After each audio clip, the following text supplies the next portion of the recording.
안녕하세요. 힐링이 되다 TV의 이한일입니다. 오늘은 46강 오후 회복으로 가는 길 14장 언어, 기적이자 고통의 첫 번째 시간을 갖도록 하겠습니다. 오늘은 도입부, 그리고 말할 수 없는 진실, 그리고 침묵을 깬다는 것, 여기까지만 하겠습니다. 자기 발견이 낳는 기적까지 하려고 했는데 양이 너무 많아서 여기까지만 해야 될 것 같습니다.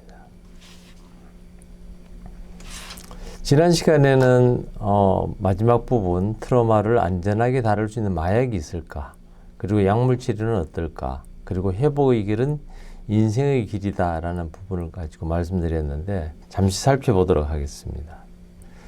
그래서 트라우마를 안전하게 다룰 수 있는 마약이 있을까 하는 주제는 결국은 MDMA, 소위 말하는 엑스타시라고 하는 아주 강력한 마약이 마약을 썼더니만 트라우마가 굉장히 심했던 환자들에게서 두려움이라든지 어떤 방어적인 기질 혹은 이 좀 무감각한 이런 것들을 굉장히 좀 이렇게 좀 회복시킬 수 있었다.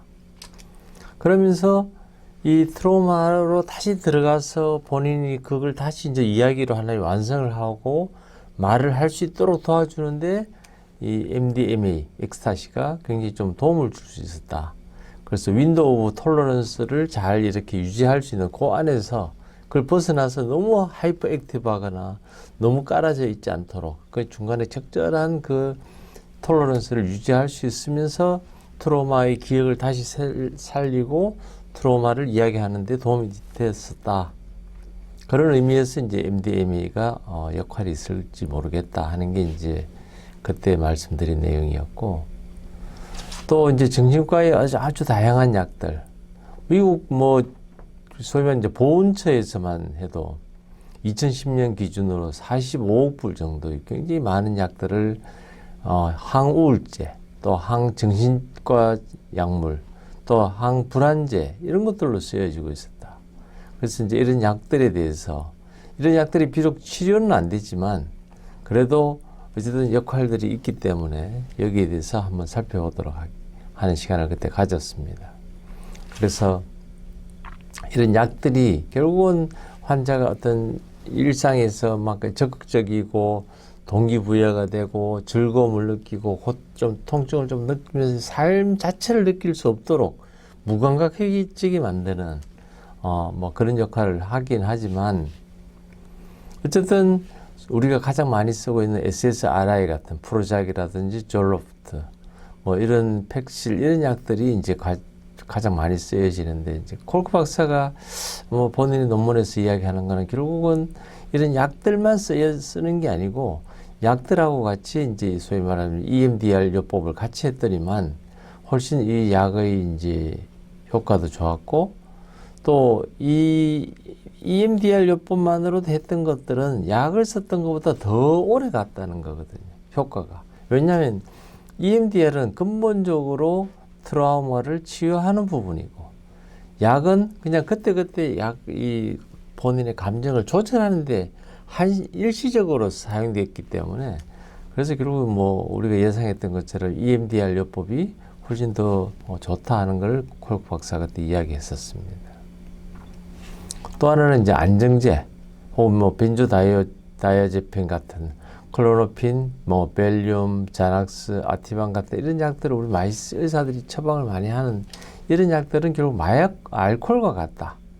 그래서 환자들을 굉장히 좀 차분하게 만들긴 하는데, 그래서 카준에서 굉장히 좋아했다는 이야기도 드렸고, 그런 말씀을 드렸고, 그래서 그렇지만 많은 의사들이 이걸 처방하기를 좀 꺼려하는 것들이, 이것이 금단 증상도 있고, 또 이것을 이제 결국은 오랫동안 쓰게 되면 이 중독성이 있다는 거거든요. 그래서 이걸 이제 끊기가 어렵게 된다. 이런 부분들이 있다는 거죠. 그래서 이런 약들의 장단점을 잘 알고 조심스럽게 써야 된다. 그리고 이것은 병을 근본적으로 치료하는 게 아니고 그때그때 감정을 조금씩 누그러뜨릴 뿐이다. 이걸 이제 강조하고 있는 거거든요. 그리고 항정신병 약물들, 리스페르달 혹은 에빌리파이, 세로켈 이런 약들이 결국은 우리 감정뇌를 갖다 좀 둔화시키고 그래서 분노를 좀 덜 일으키긴 하는데 삶에 있어서 어떤 즐거움이라든지 위험이 닥쳐왔을 때 거기 적절하게 반응하는 거, 그리고 우리가 만족하고 하는 거, 이런 것들이 좀 장애를 받을 수 있고, 또 체중이 증가하기 때문에 우리 결국은 이제 당뇨가 생길 수 있고, 그 다음에 어떤 우리가 이제 몸이 이제 과도하게 비만이 되면은 사람들하고 잘 못 어울리면서 이제 이렇게 혼자 좀 고립감 같은 걸 느낄 수 있다. 뭐 이런 말씀을 드렸습니다.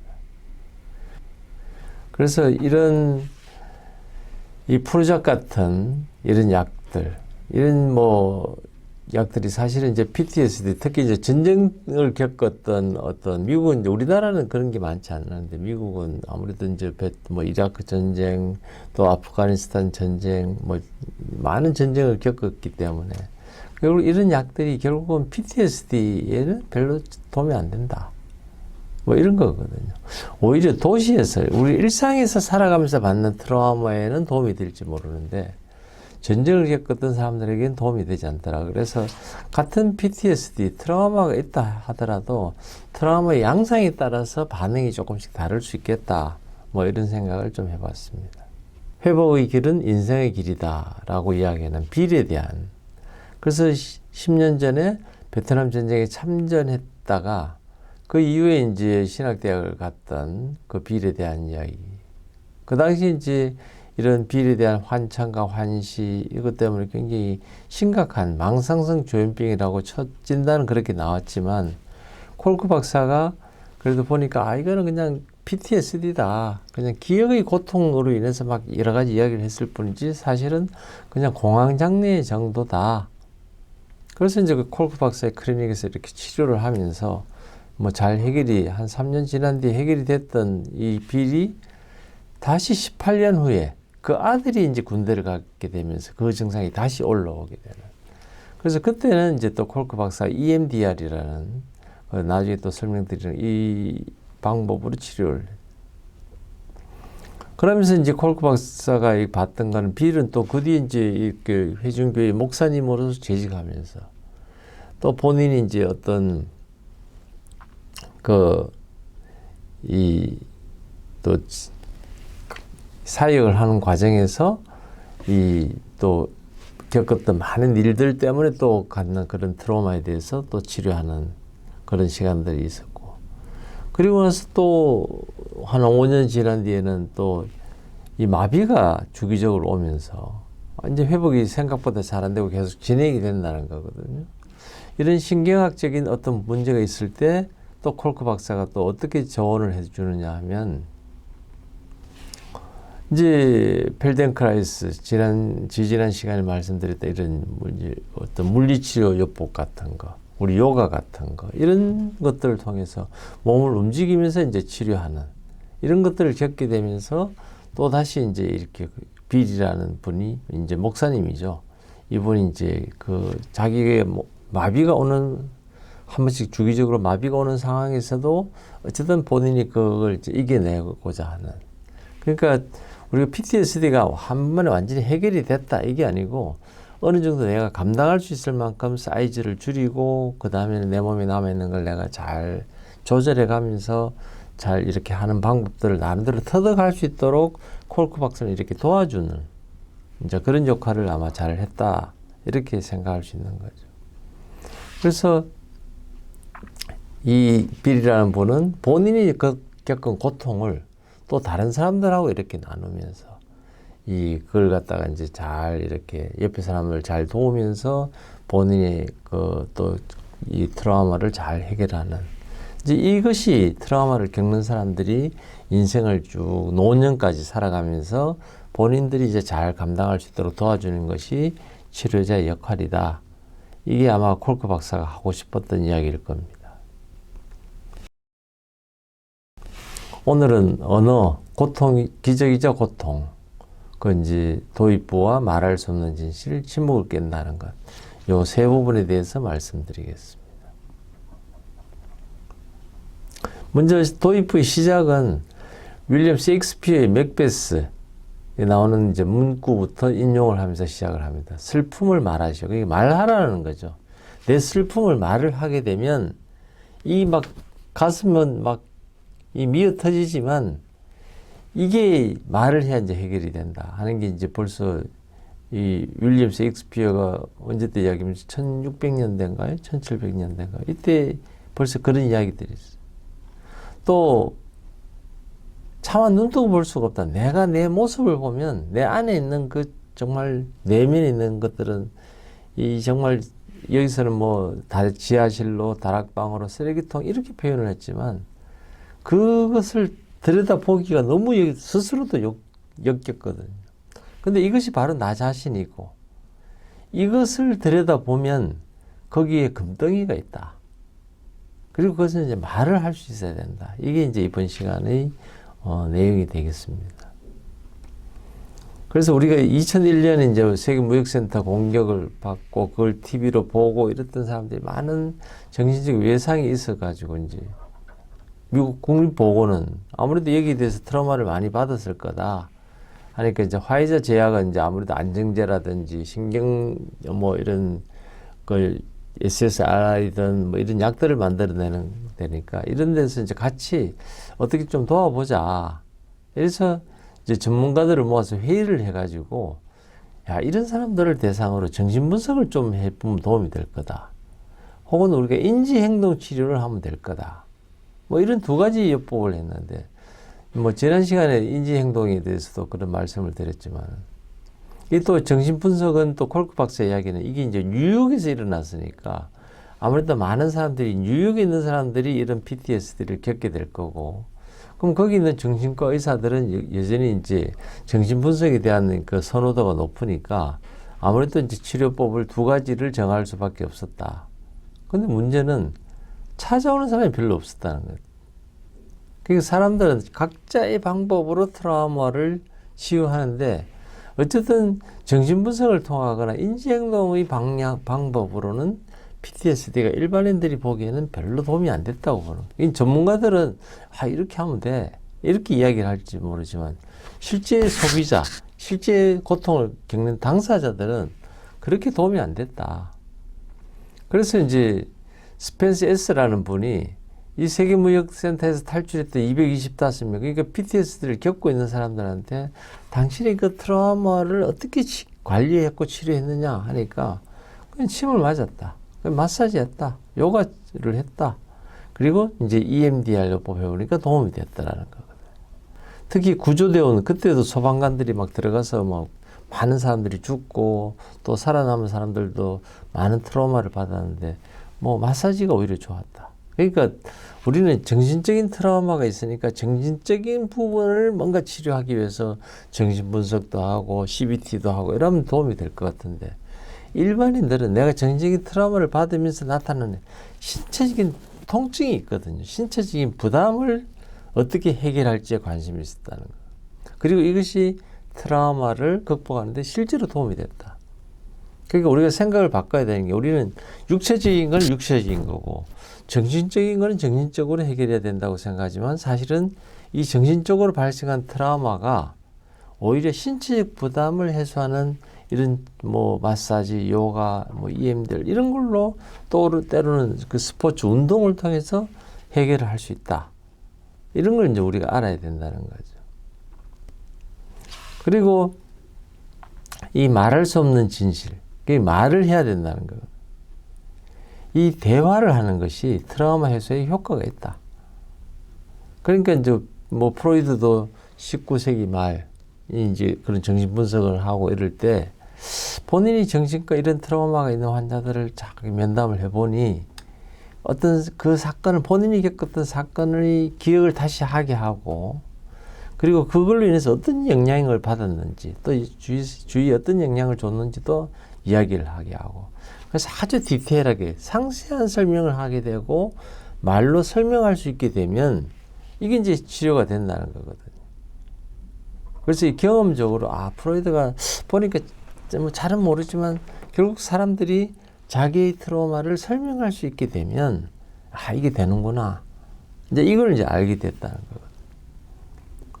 그런데 우리가 이제 우테 로렌스 뭐 이런 그 로렌스 부부의 어떤 그 케이스를 보면 이 쉽지 않다는 거죠. 왜냐하면 트라우마를 말로 할 수 있는 이 브로카 에어리어, 뇌에서 브로카 에어리어가 벌써 기능이 마비되어 있기 때문에 말하라고 한다고 해서 말을 못한다 하는 게 이제 지금은 기능성 MRI를 통해서 알고 있죠. 오히려 이런 트라우마가 있는 사람들은 어떤 이미지만 남아있다는 거거든요. 막 이렇게 9.11 같은 건 비행기가 이렇게 장면에 이렇게 건물에 부딪히는 거, 사람들이 도망가는 거, 막 먼지가 막 엄청나게 이렇게 재가 막 뿌려져 있는 거, 뭐 이런 것들을 그림으로만, 이미지로만 남아있지, 하나의 스토리로서 이것이 언제 어떤 식으로 일이 시작됐고 그 당시 뭐 예를 들어서 무역센터에 어디를 받았고 몇 분 후에는 어떤 게 또 다른 비행기가 어디를 했고 뭐 이런 이야기를 제대로 할 수 있는 이런 트라우마를 받은 사람은 많지 않다는 거거든. 그래서 이제 T. 로렌스라는 분은 이제 지혜의 일곱 기도, 뭐 여기서 어떤 이야기를 하면 너무 강렬한 아픔, 너무 이제 아프다는 거, 또 슬픔이 너무 깊다, 또 이런 막 흥분이 된 너무 높은 엑스타시에서는 마음이 질식해 버린다. 이 감정이 막 너무 올라오면 마음이 질식을 해버리니까 하얀 백지로, 기억이 하얀 백지로 남아있게 되고 결국 궁극적으로 트라우마가 되면 할 말을 못하게 된다. 할 말을 잃게 만든다. 결국 말을 못하게 된다. 이 말을 못하게 되는 걸 우리가 알아야 되거든.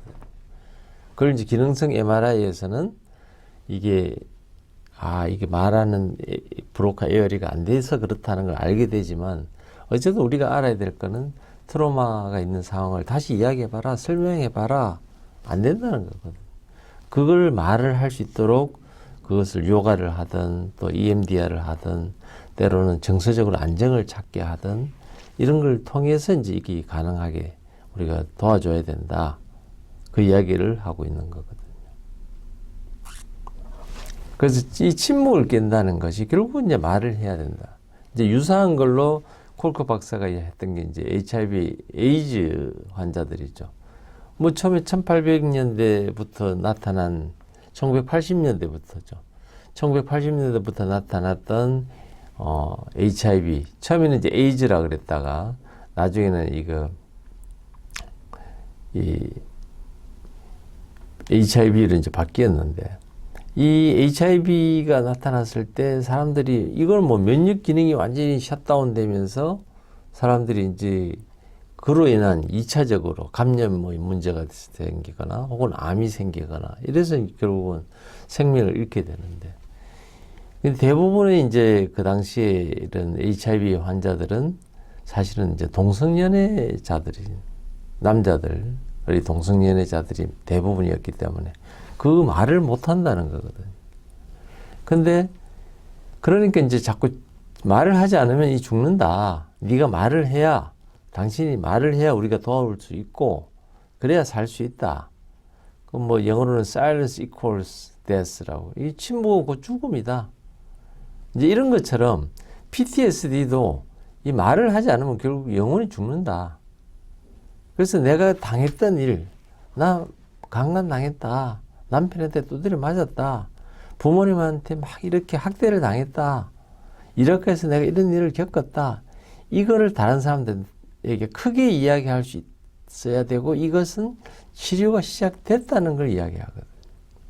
근데 이건 뭐 내가 이런 성폭력을 당했는 걸 어떻게 남한테 이야기를 해. 또 남편한테 맨날 집에서 두드려 맞고 사는 거, 혹은 부모님한테 어릴 때 그렇게 학대를 받았던 거, 무시를 당했던 거, 이런 것들을 어떻게 남들한테 이야기를 할 수 있을까요?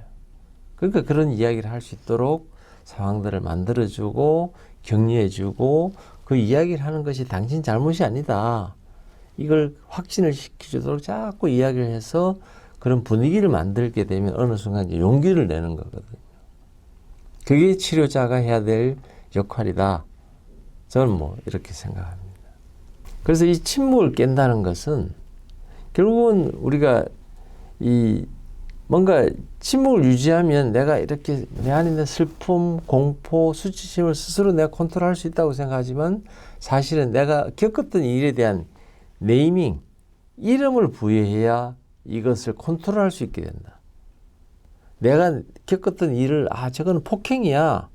저거는 성폭행이야. 이거는 인권 유린이야. 이렇게 말을 할 수 있어야 그때부터 내가 이것을 감정도 조절할 수 있고 문제도 풀리지. 내가 말을 안 하고 가만히 그래 나는 힘들어 나는 막 불쌍한 사람이 하고 스스로만 생각하게 되면 이 상황을 컨트롤할 수 없다.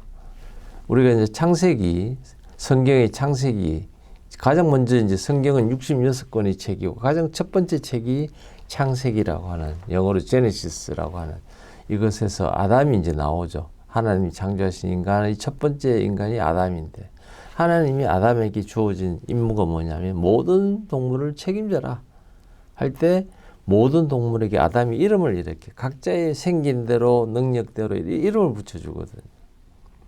그 이야기는 그때부터 아담이 이제 이 생물들을 컨트롤하고 관리할 수 있다. 책임질 수 있다.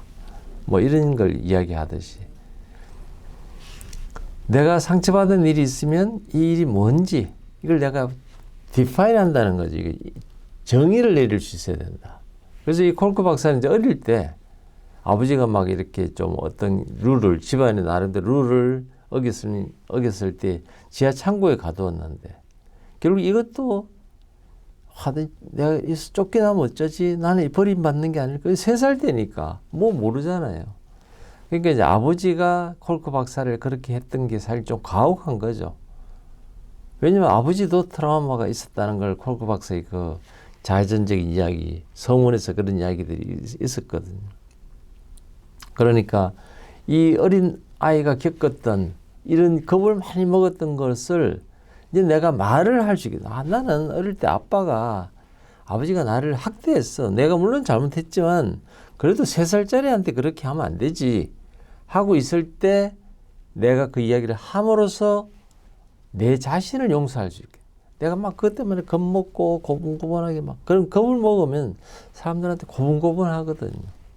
그러니까 오히려 착하다고 주위에서 착하게 보이는 사람들이 위험한 이유가 뭐냐면 본인이 겁을 먹고 이 주눅들어 있기 때문에 반응이 고분고분한 거거든요.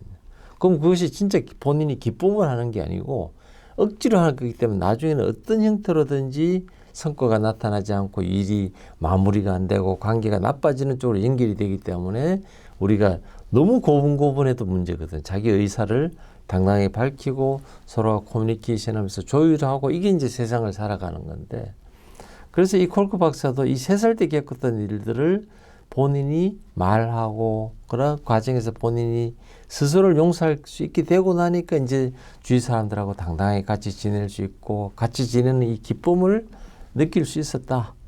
이제 이 이야기를 하는 거거든요. 그래서 누군가가 내 말을 내가 이렇게 이야기하는 걸 들으면 내가 정말 어릴 때 학대를 당했어. 내가 성폭행을 당했어 할 때 그 사람이 내 이야기를 듣고 공감해 주면 내가 이제 이걸 이게 이제 내 감정적으로 내가 이제 이 상황이 이해가 되는 거거든요. 그래, 그거는 내 잘못이 아니지. 저 사람이 잘못했지 하는 거를 공감해 주는 사람도 나를 이야기해 줘야 되거든요. 그럼 이제 내 정신이 살아가면서 그러니까 이제 존 볼비라고 우리가 이제 애착 부분, 어태치먼트, 어튜니먼트, 조율 막 이런 부분을 우리가 그 시간에 했던 주인공이 이제 존 볼비라는 의사인데 이분이 이야기하는 게 남들에게 혹은 엄마에게 말하지 못하는 것은 스스로에게도 못한다. 그러니까 mother라는 게 영어로는 이제 M이 들어갔으면 mother가 되고 M이 빠지면 other니까 다른 사람이거든요.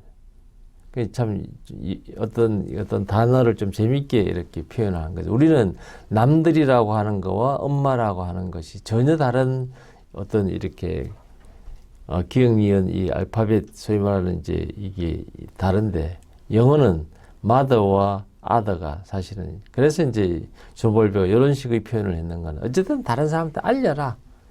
아마 제일 이야기하기 쉬운 게 애들은 엄마니까 그렇겠죠, 그죠? 그럴 때 엄마의 자세가 뭐냐면 애를 공감해주고 그래 네가 잘못했지 네 잘못이 아니야 나는 너 이해해 너 힘들었겠구나 내가 도와줄게 이렇게 되면 애도 이제 이렇게 누군가가 내 말을 들어준다는 느낌이 들면 이게 이제 회복이 들어가는데 많은 이렇게 근친 아버지한테 성폭행을 당하거나 이럴 때 엄마도 병이 들어 있으니까 오히려 그 당한 애를 비난하거든요. 네가 아빠를 유혹했잖아. 네가 잘못했잖아. 이렇게. 그래서 지금은 이제 저도 이 상황을 이해하는데, 제가 한때는 뭐 이렇게 어떤 그런 트라우마가 좀 있고 어떤 문제를 다른 사람하고 상의할 때 그 상의하는 그 상대방이 그래 맞아. 그래 그 사람이 잘못했지. 당신은 문제가 아니야. 당신은 최선 다했잖아. 이렇게 저를 공감해 주면 대화도 쉽게 끝나고 저도 위로가 빨리 되고 상황이 종결됐을 건데, 그분들이 대부분 이야기가 그 사람이 무슨 문제가 있는 게 아니고 네가 문제잖아. 이렇게 이야기했을 때 제가 느낀 거는, 이 공감을 받지 못하는 것들로 인해서 또 2차적인 또 트라우마가 생기고, 그랬을 때 왜 이런 일이 생겼는지를 이제는 이해하는 게, 제가 제 이야기를 누군가에게 했을 때 그분의 반응이 저에게 공감이 아니고 본인하고 아무 상관이 없는, 제가 예를 들어서 뭐 이렇게 옆에 누구하고 차를 타고 갈 때 앞에 사람이 급정거를 했다. 근데 급정거를 딱히 해야 될 이유도 없는데 급정거를 했을 때 왜 저 사람이 저랬을까 했을 때 옆에 있는 사람이 그래 저 사람이 잘못했네 이렇게가 아니고 저를 보고 뭐 그럴 수도 있는데 네가 너무 과한 거 아니냐 그랬을 때 이거는 같이 차를 타고 갈 수 없는 상황이 되는 거거든. 이제 이런 것처럼 우리가 이런 누군가에게 이야기를 하고 공감을 받는다는 것이 치료에서 첫 번째 해야 될 일이다. 그래서 이제 어릴 때 삼촌에게 성추행을 당했다. 이게 이제 혼자 숨기고 지내면 이게 이제 온몸이 이제 막 어떤 유사한 사건이 일어날 때도 온몸이 막 반응하는 거거든. 그리고 이럴 때 내가 어쨌든 이걸 잘 견뎌야 돼 하게 되면 나는 오로지 그 트라우마에 집중하게 되고, 그게 나는 막 기가 죽게 되고 사람을 피하게 되고 몸이 아주 초조하게 되고, 그러다가 또 유사하게 이런 일들이 생기면 막 감정이 폭발해 버리고. 근데 정작 나 자신은 왜 그런지 이유를 알지 못하는 거야. 빌이라는 이 나중에 회중교회 목사님이 됐을 때는 좀 그걸 알게 됐겠지만, 처음에 베트남 전쟁에 갔다 와서는 화상병 등 일하면서 그 일들이 지치고 사람들이 반응이 그럴 때마다 내가 막 폭발하는데 본인은 정작 그걸 몇 년 동안 모르고 지냈다는 거거든요. 언제 알았느냐?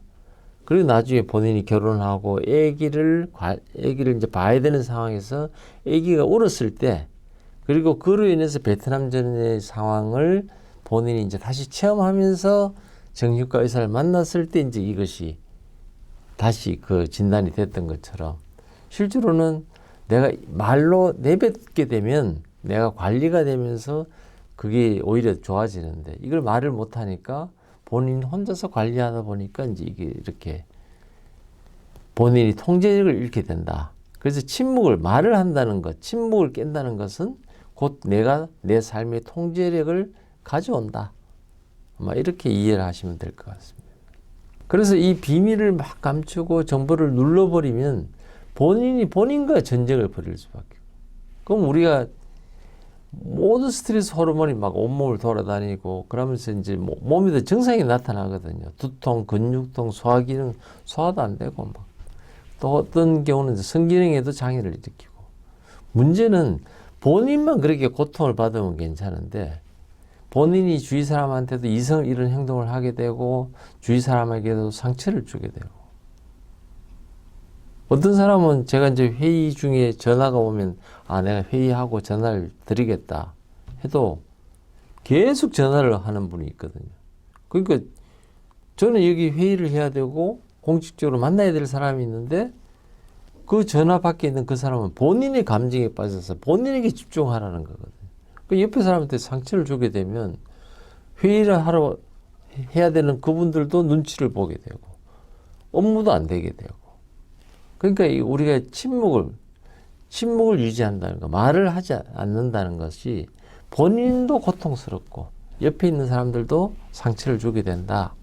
이거를 콜크 박사가 계속 강조하고 있습니다.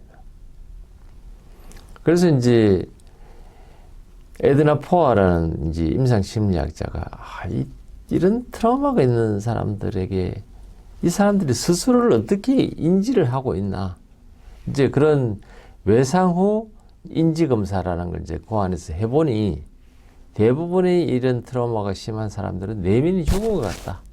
그러니까 감정이 죽었다는 거죠. 나는 물건이 된 것, 나는 사람이 아닌 것 같다. 그 앞에서도 보면은 그 성폭행 당한 애가 아빠가 밤에 올 때마다 그냥 본인의 의식은 저 구름 속에 넣고 본인은 그냥 물건처럼 그냥 아무 반응이 없는. 그러면서 이제 저는 미래가 없다. 그러니까 이런 사람들은 되게 말하는 게 미래에 대해서 되게 부정적으로 이야기를 하거든. 그리고 내가 누군지 모르겠다. 이제 이런 증상을 이제 이야기하고 살아간다. 그래서 가장 중요한 게 환자가 스스로 내가 어떤 사람인지 인식할 수 있어야 된다. 그거는 내가 말을 해야 된다는 거거든. 그래서 뭐 베트남전에 갔던 경험을 했던 칼 말린테스라는 사람이 이제 어떤 본인 내면에 있는 상반된 감정들, 뭐 여기에 대한 이야기를 하는 게 전쟁터에서 막 남을 죽이고 고문하고 막 이런 일들을 내가 견딜 수 없거든요. 그렇지만 나는 사람들한테 관대하고 친절하고 괜찮은 사람으로 보이고 싶기도 한데 실제 내가 월남전에 가서 겪었던 거는 뭐 내가 죽이지 않으면 내가 죽으니까 죽여야 되고 때로는 정보를 얻기 위해서는 고문을 해야 되고 그래야 이거 적이 어디 숨어 있는지를 내가 알아야 내가 내 안전을 지킬 수 있는. 그러니까 나는 살인자인가? 근데 나는 살인자 아니잖아. 나는 고문하는 사람이야? 아니야. 근데 내 일부분은 막 그렇다. 이 막 말로 표현할 수 없는 이제 이런 것들에 대해서 이제 침묵을 깨야 된다. 그래서 이 전쟁터에서 겪은 것들은 막 우리가 뭐 정신과 의사를 만나가지고 막 어떤 그런 상황에서 할 게 아니고 굳이 그까지 안 해도 모든 군인들이 이제 표준 작업처럼 뭐 된다. 그래서 오늘 전쟁을 겪고 내가 몇 명을 죽이면 이 같은 전투를 했던 사람들끼리 이 상황은 우리가 누구를 죽이기 위해서 살인을 하기 위해서 한 게 아니고 우리의 안전을 위해서 우리의 국가를 위해서 우리의 자유민주주의라는 이념을 위해서 우리가 싸운 거다. 그래서 서로가 이렇게 격려해 주고 오늘 여기 대해서 너무 부담 갖지 마라. 우리는 정의를 향한 거다. 자유민주주의를 지킨 것이다. 우리 스스로의 생명을 지켰다. 우리 생명을 지켜 우리 가족들에게 우리가 할 일을 다 하는 거다. 이렇게 하면서 이 스스로 서로가 말을 할 수 있도록 격려해 주는 정도만 해도 칼 말린테스라는 분은 충분하다. 그러니까 우리가 막 이거를 PTSD를 예방하기 위해서 막 모든 군대에 막 정신과 의사를 배치해야 되고 그렇게 하지 않아도 단순히 말만 하더라도 된다는 것을 콜크 박사가 강조하고 있고 뭐 프로이드부터 해서 많은 사람들이 이미 이걸 알고 있거든요. 단지 그 내용이 내가 입 밖으로 내기에는 너무나 이렇게 참 어떻게 사람들에게 나의 아주 그 좋지 않은 부분을 이야기해야 되는 이 용기가 필요하다는 거지. 문제는 그것을 해야 치료가 된다 하는 걸 이제 우리가 알고 있어야 된다는 거거든요. 그래서 내가 느낀 그때 공포심, 내가 저질렀던 정말 이 사람들한테 말할 수 없는 정말 나의 어떤 잔인함, 뭐 정말 인간으로 살 수 없는 그런 비인간적인 행위에 대해서 이것을 사람들하고 공유를 해야 내가 인류 집단의 한 멤버다. 그래서 이 베트남전 참전 군인들은 원래는 이제 이런 걸 뭐 자기 와이프나 여자친구에게 사실 이야기할 수 있어야 되는데 이걸 이야기 못 한다는 거거든요. 그럼 누구한테 먼저 쉽게 이야기할 수 있느냐면 같이 이 전쟁을 겪은 참전 군인들 사이에서 이걸 공유하고 나면 이제 비로소 말을 여자친구나 아내에게 말을 할 수 있는 이 이제 에너지를 얻게 된다. 뭐 이제 이런 이야기거든요. 그래서 정말 쉽지 않지만 말을 할 수 있어야 내가 이 트라우마에 대해서 치유가 시작된다. 이걸 이 시간에 우리가 좀 서로가 다시 한 번 더 각인하고 우리가 실제 뭐 스스로도 그렇고 옆에 사람들이 어떤 트라우마를 치유할 때도 그렇다고 해서 뭐 아무 때나 이 이야기를 할 수는 없거든요. 때로는 조용한 찻집에서 때로는 정말 그 사람의 마음이 가라앉을 때까지 기다려서 정말 다양한 방법으로 그분의 어떤 트라우마를 말할 수 있는 용기를 가질 수 있도록 도운 다음에 적절한 시간이 되면 이렇게 말을 하면서 회복할 수 있도록 도울 수 있으면 좋겠다. 이런 생각을 하고 있습니다. 다음 시간에는 자기 발견이 낳는 기적, 또 두 가지 자기 인식 체계, 몸은 가교다, the body is the bridge. 그러니까 뭔가 연결해주는 가교라는 거죠. 또 나에게 쓰는 걸, 뭐 이런 주제를 가지고 또 시작 두 번째 시간을 갖도록 하겠습니다. 시청해 주셔서 고맙습니다.